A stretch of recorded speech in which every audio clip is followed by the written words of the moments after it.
नमस्कार साथियों। कैसे हैं आप सब। उम्मीद करते हैं आप सब बहुत ही अच्छे होंगे। तो मेरा नाम है हर्ष कुमार और स्वागत करता हूं आपके अपने YouTube चैनल मेंस बाबा के ऊपर में। साथियों, रिसेंटली आपको पता है कि कॉप 28, जी हाँ साथियों, कॉप 28 की बैठक हुई है। कहाँ पे? यूएई के अंदर में, यानी यूनाइटेड अरब इमारात के अंदर में। और इसमें भी जो जगह है साथियों वो है दुबई के अंदर में। तो दुबई के अंदर में साथियों बैठक हुई है किसकी? कॉप 28 की। अब इस किसी भी, देखिए, कोई भी जब बड़ी बैठक होती है, एक मिनट, ये किसका कॉल है? ठीक है, बाद में।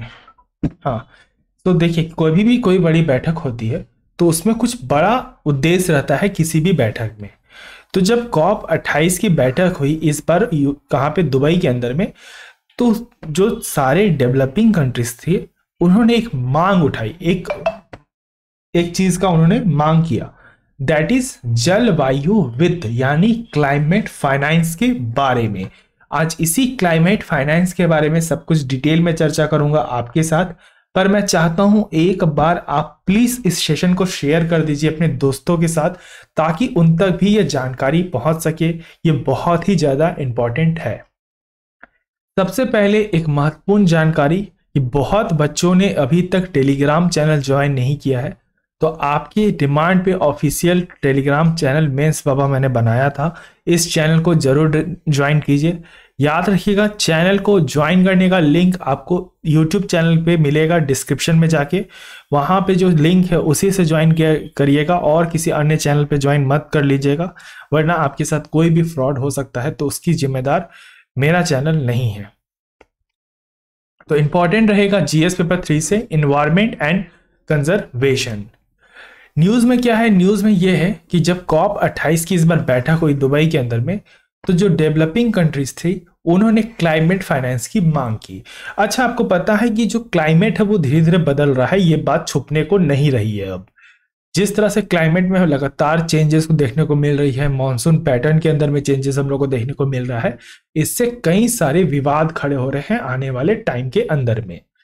अब क्या है, जो डेवलप कंट्रीज हैं वो क्या कर रही है, वो इसका जो जो भी इफेक्ट हो रहा है, टोटली इफेक्ट ये बता रही है कि ये कारण है जो डेवलपिंग कंट्रीज है, जैसे भारत जो एज अ डेवलपिंग कंट्रीज है, अन्य डेवलपिंग कंट्रीज है, उन पर ये डेवलप नेशन आरोप लगा रहे हैं कि ये जो क्लाइमेट चेंज हो रहा है ये भैया हो रहा है तुम्हारे वजह से। तो इस बात पे तो डिबेट छिड़ गई थी और जिस डिबेट का परिणाम ये आया है कि जो भी क्लाइमेट का इफेक्ट अभी देखने को मिल रहा है, इसकी नींव स्टार्टिंग में डब्ल्यू जब वर्ल्ड वार हुआ था तो उसके बाद से देखने को मिला है। जैसे वर्ल्ड वार 2 खत्म हुआ और वहां से जब डेवलपमेंट की शुरुआत हुई तो उसका इफेक्ट अब देखने को मिल रहा है क्लाइमेट के अंदर में, ये बात स्पष्ट कर दिया गया है। तो अब जो लो इनकम कंट्रीज है ना, उन्होंने मांग उठाई है कि भैया जो डेवलप नेशन है ना, उनको एक तरह का फंड प्रोवाइड करना चाहिए। क्योंकि आप क्या कर रहे हो, जो डेवलप नेशन है वो जैसे बड़े बड़े कंट्रीज अमेरिका हो गए, कनाडा हो गए, ऐसे जो डेवलप कंट्रीज हैं वो डिमांड कर रहे हैं ना कि भैया जो इंडिया जैसा कंट्री है तुम क्या करो, तुम ग्रीन एनर्जी को प्रमोट करो, तुम ग्रीन एनर्जी पे, रिन्यूएबल एनर्जी पे शिफ्ट हो जाओ एक रात के अंदर। जो आपको पता है साथियों पॉसिबल नहीं है। अभी भी लगभग हम लोग की जो डिपेंडेंसी है वो 80% टू 75% टू 80% डिपेंडेंसी हमारी किसके ऊपर में है? नॉन रिन्यूएबल रिसोर्सेज के ऊपर में है। तो एक रात से तो इसको मेडिकेट या अडॉप्ट किया नहीं जा सकता है। तो इस आप कह रहे हो कि बैटरीज लगाओ, बैटरी पे काम करो, तो भैया ये सब चीजें में तो इन्वेस्टमेंट चाहिए, पैसे चाहिए। तो अगर हम पैसे यहां लगाने लगेंगे तो हमारे जो बेसिक नीड्स हैं वो कैसे फुलफिल होंगे? जैसे बेरोजगारी हो गया, पॉवर्टी हो गया, अभी हम इन सब बातों में फंसे हुए हैं। आप तो उससे ओवरकम कर चुके हो, लेकिन हमारा कंट्री आज भी उस चीजों में फंसा हुआ है। अब डेवलपिंग कंट्रीज ने डिमांड किया कि अगर आपको क्लाइमेट की भैया इतनी ही चिंता है ना, तो क्लाइमेट फाइनेंस नाम का एक फंड रिलीज कीजिए जिसमें आप डेवलपिंग नेशंस को ये डेवलप नेशन पैसे प्रोवाइड करेंगे। ये कंप्लीटली मुद्दा है इस न्यूज के अंदर में।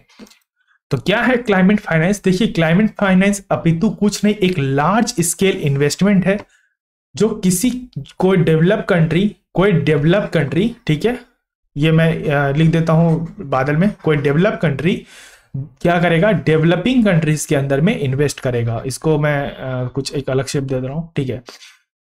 अब ये इन्वेस्टमेंट किसके ऊपर में होगी, रिन्यूएबल रिसोर्सेज के ऊपर में होगी एडेप्टेशन करने के लिए, जिससे हम क्या कर सकते हैं, दो एक्शन को अपना सकते हैं, एक क्लाइमेट मिटिगेशन को और दूसरा एडेप्टेशन को। देखिए मिटिगेशन और एडेप्टेशन के ऊपर में मैंने पूरे अच्छे से क्लास में डिस्क्राइब कर रखा है, बट यहां आपको भी शॉर्ट में बता देता हूं।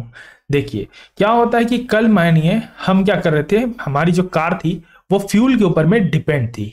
मानिए हमारी जो कार है वो क्या है, फ्यूल के ऊपर में डिपेंड थी। ड्राइंग खराब है, हंसना मत यार। तो ये जो हमारी कार थी ये फ्यूल के ऊपर में डिपेंड थी और ये बहुत ज्यादा पोल्यूशन करती थी।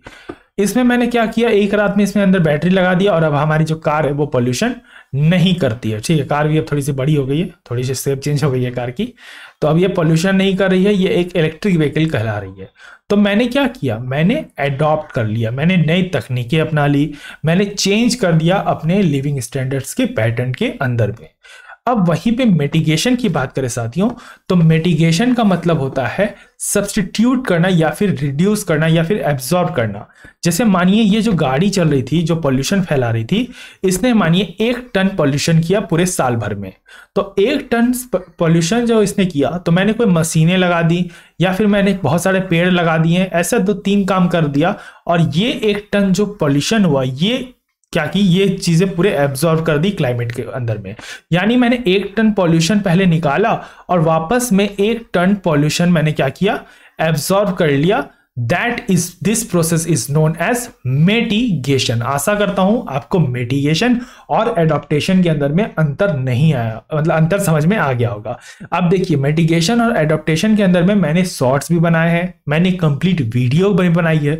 अगर आपको इस डिटेल में और इस चीज को समझना है तो आप उस वाली वीडियो या शॉर्ट्स के थ्रू समझ सकते हैं।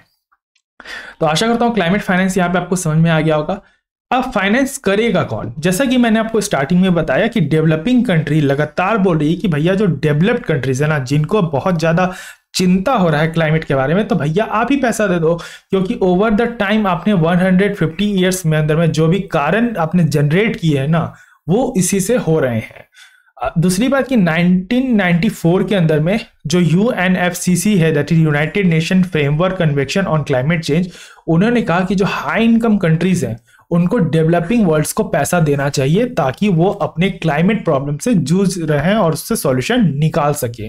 2009 में इन्होंने लगभग वादा किया था कि ये $100 बिलियन देंगे 2020 तक, बट वो वादा अभी तक पूरा इन्होंने नहीं किया है। 2010 में भी इन्होंने ग्रीन क्लाइमेट फंड करके एक अकाउंट भी बनाया था जहां पे इन्होंने पैसे की बात कही थी डेवलप कंट्रीज, फिर भी वो पैसे नहीं मिले। उसके बाद 2015 के अंदर में पेरिस एग्रीमेंट के अंदर में भी इन्होंने वादा किया था कि लगभग 2025 तक ये पैसे देंगे, बट अभी तक कोई भी सुनवाई नहीं देखने को इस पर मिली है। बट फाइनली अब इस पर एग्रीमेंट हो गया है और अब पैसे देने चालू करेंगे ये लोग। फिलहाल जो पैसा यहाँ पे रिक्वायरमेंट किया जा रहा है वो बताया जा रहा है कि UNFCCC बता रही है कि अगर आप लोग इस चीज अपने हरकतों को नहीं सुधारे और एक्शन में नहीं आए तो आने वाले वक्त में ये भारी भरकम नुकसान आपको देगा।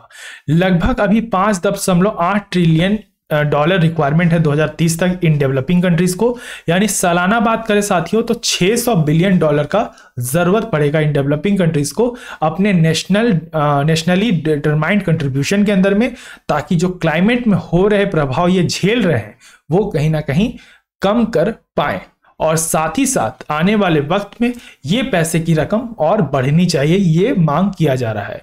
2021 तक की बात करें तो $89.6 बिलियन ही मिल पाया है, जिससे 60% को मिटिगेशन को यूज में लिया गया है, 27% में एडेप्टेशन किया गया है और 13% में क्रॉस कटिंग एक्शन किया गया है। ये 3 विभाग में पैसा ट्रांसफर इस तरह से हुआ है जो आपका 100% मनी है। अब कितना पैसा चाहिए, तो आने वाले टाइम में जैसा कि मैंने कहा कि इसका विरोध बहुत सारे डेवलप कंट्रीज कर रहे हैं। क्यों कर रहे हैं कि आप किसी भी पैसा जो दे रहे हो इससे क्या हो रहा है कि इससे बर्डन बन रहा है, एक डेब्ट प्रेशर क्रिएट हो रहा है across the region, across the country या इनकम ग्रुप्स के ऊपर में, यानी जो देश पैसे कमा रहे हैं हाई अमाउंट में उनके ऊपर में एक डेब, एक कर्ज का कारण ये बन सकता है आने वाले टाइम में। तो ये उसका विरोध कर रहे हैं, बहुत सारे डेवलप नेशन विरोध कर रहे हैं कि हम पैसा क्यों दे भैया, तुम अपना एडॉप्टेशन इस तरह करो ताकि जो पैसे वगैरह है वो तुम खुद से लगाओ, हम क्यों पैसे दें। तो इस तरह से इसका विरोध भी इस COP28 के अंदर में कई देशों ने किया। साथ ही साथ 52% फाइनेंस इसमें कर रहे हैं लगभग 23 रिच कंट्रीज। ओके, सो यही सब कंप्लीट बातें थी यहाँ पर, और कुछ इसमें इंपॉर्टेंट नहीं है बताने के लिए। तो यही है क्लाइमेट फाइनेंस, जिसके बारे में बहुत बच्चों को कंफ्यूजन होता है, तो इसलिए मैंने ये चीज़ें डिटेल कर आपके साथ डिस्कशन कर दिया। आशा करता हूँ आपको ये वीडियो समझ में आया होगा, क्लाइमेट फाइनेंस टॉपिक क्लियर हुआ होगा। अगर हुआ है तो एक बार वीडियो को लाइक कर दें, चैनल को सब्सक्राइब कर दें, शेयर कर दें अपने दोस्तों के साथ। बहुत सारी स्पेशल क्लासेस चलेंगी, जाके देख सकते हैं। तब तक के लिए अपने रखें ध्यान। मुझे दिया गया, धन्यवाद। जय हिंद, जय भारत।